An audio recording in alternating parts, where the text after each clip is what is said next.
Dinamika geopolitik semakin panas. Gonjang-ganjing kontak senjata kini melibatkan nyaris semua pihak di seluruh penjuru dunia. Dua negara yang selama ini menantang dominasi Barat justru kian mempererat kerjasamanya. Korea Utara dan Rusia kembali menunjukkan bahwa hubungan mereka bukan sekadar basa-basi diplomatik, melainkan kolaborasi yang tumbuh dari kepentingan strategis bersama. Lewat pertemuan penting di Pyongyang, keduanya menegaskan satu hal, solidaritas mereka dalam menghadapi tekanan dunia, terutama dalam konflik berkepanjangan di Ukraina, tak akan tergoyahkan. Pada hari Rabu, Kim Jong-un menyambut kedatangan Sergei Shoigu, anggota Dewan Keamanan Rusia, dalam sebuah pertemuan yang berlangsung hangat di ibu kota Korea Utara. Dalam forum tersebut, Kim kembali menekankan komitmennya untuk mendukung penuh Rusia tanpa syarat dalam perang yang terus berkecamuk melawan Ukraina. Tak hanya itu, ia juga menegaskan bahwa Pyongyang berdiri sejalan dengan Moskow dalam hampir semua kebijakan luar negeri yang menyangkut isu-isu strategis global. Kunjungan ini bukan yang pertama dilakukan Shoigu ke Pyongyang tahun ini. Pada Maret lalu, ia sempat hadir untuk membahas hasil kesepakatan antara kedua negara yang ia nilai sangat menguntungkan kedua belah pihak dan sepenuhnya selaras dengan agenda nasional masing-masing.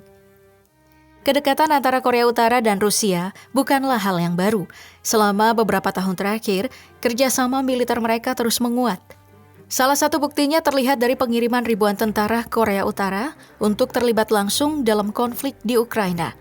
Menurut otoritas Pyongyang, keterlibatan ini merupakan langkah konkret untuk menjaga keseimbangan dan ketenangan di kawasan Eropa dan Asia.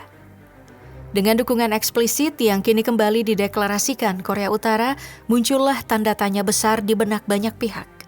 Apakah kekuatan Rusia kini semakin tak terbendung?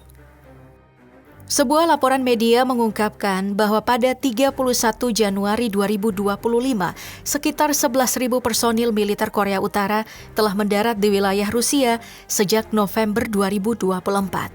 Pasukan ini dikerahkan untuk memperkuat pertahanan Moskow dari serangan balik Ukraina dan sebagian besar ditempatkan di wilayah strategis Kursk. Kehadiran militer Korea Utara di garis depan memicu kekhawatiran serius dari Ukraina dan negara-negara Barat. Banyak yang melihat langkah ini sebagai peningkatan eskalasi yang signifikan dalam konflik Rusia-Ukraina yang kini memasuki tahun ketiganya.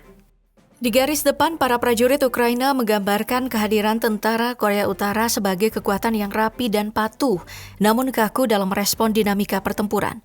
Sejak mereka tiba, pasukan tersebut terlihat bergerak tanpa banyak dukungan kendaraan tempur berat dan nyaris tak pernah mundur untuk mengatur kembali posisi.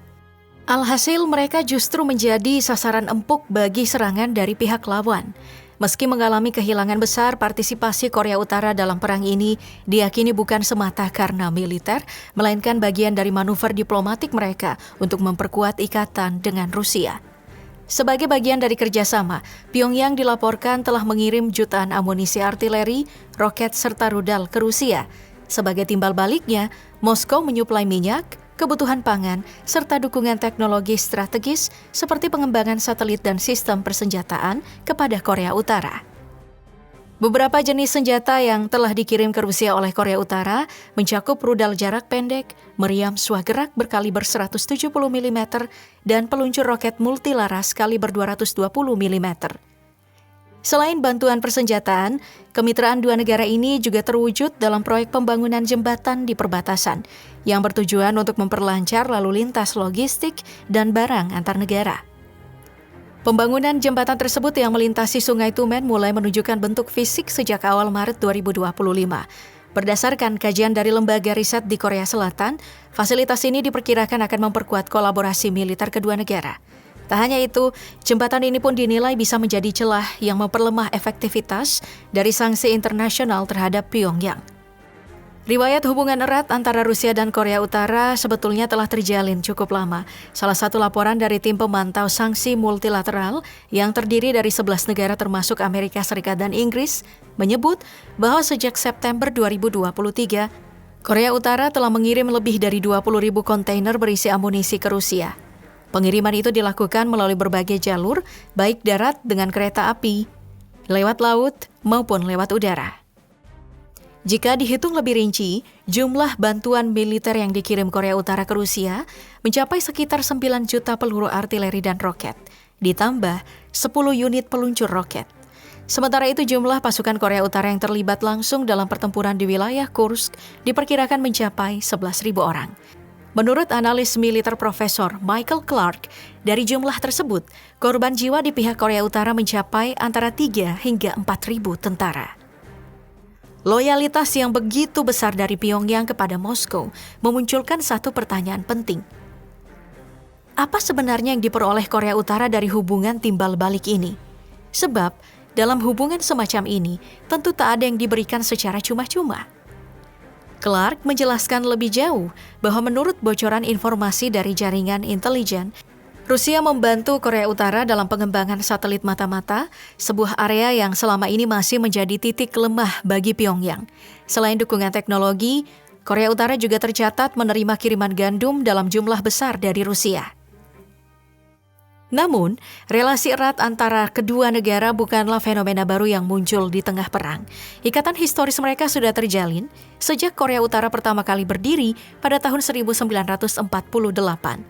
Kala itu, Uni Soviet memberikan dukungan penuh kepada Kim Il-sung, kakek dari Kim Jong-un, untuk membentuk pemerintahan otoriter yang serupa dengan model Soviet. Bahkan jauh sebelum itu, pada tahun 1860, kedua negara sudah memiliki perbatasan darat di sepanjang Sungai Tumen, sebuah kedekatan geografis yang turut mempererat hubungan bilateral mereka. Meski Uni Soviet kemudian runtuh, Rusia tetap menjalin hubungan strategis dengan Korea Utara atas dasar kepentingan politik, militer, dan regional. Sementara itu, di front konflik utama, ketegangan antara Rusia dan Ukraina terus meningkat. Pada tanggal 1 Juni 2025, lebih dari 100 drone militer yang diluncurkan oleh Ukraina menghantam pangkalan udara Rusia. Serangan itu menargetkan armada pesawat pengebom jarak jauh Rusia yang disebut-sebut mampu membawa hulu ledak nuklir. Menurut laporan yang beredar, operasi ini bukan tindakan spontan. Serangan itu disebut telah direncanakan selama 18 bulan sebelum akhirnya dieksekusi. Menjadikannya salah satu langkah serangan paling terorganisir yang pernah dilakukan Ukraina sejauh ini. Operasi besar-besaran yang dikenal dengan nama Operasi Jaring Laba-Laba baru benar-benar menyedot perhatian publik setelah muncul laporan ledakan di sejumlah titik jauh di dalam wilayah Rusia. Mulai dari Murmansk yang terletak di lingkaran Arktik hingga Amur di ujung timur Rusia yang letaknya lebih dari 8.000 km dari Ukraina. Tak lama kemudian Kementerian Pertahanan Rusia mengeluarkan pernyataan resmi bahwa serangan tersebut memang menargetkan 5 wilayah berbeda: Murmansk, Irkutsk, Ivanovo, Ryazan, dan Amur.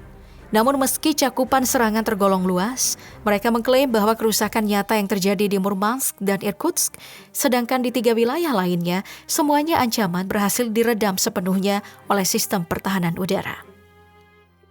Sebelumnya, Ukraina juga melakukan serangan drone pada tanggal 6 Mei menjelang hari kemenangan Rusia. Saat itu, sistem pertahanan Rusia mengklaim berhasil menjatuhkan 105 drone di 11 wilayah, termasuk 19 di sekitar Moskow. Rusia lalu membalas pada 7 Juni dengan ratusan drone menyerang Kharkiv yang disebut sebagai serangan terbesar sejak perang dimulai.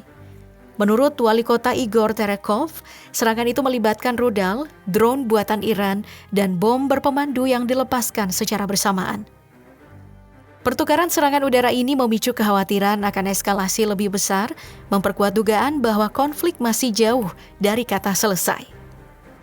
Ketegangan yang meningkat ini langsung mendapat sorotan dari dunia internasional. Pemerintah Amerika Serikat meyakini bahwa Rusia belum mengerahkan balasan penuh atas serangan drone Ukraina. Meski Moskow telah melancarkan serangan ke Kiev, pejabat Washington menilai masih ada potensi serangan lanjutan yang lebih masif. Rusia sendiri menyatakan bahwa serangan ke Kiev merupakan respon atas tindakan teroris Ukraina.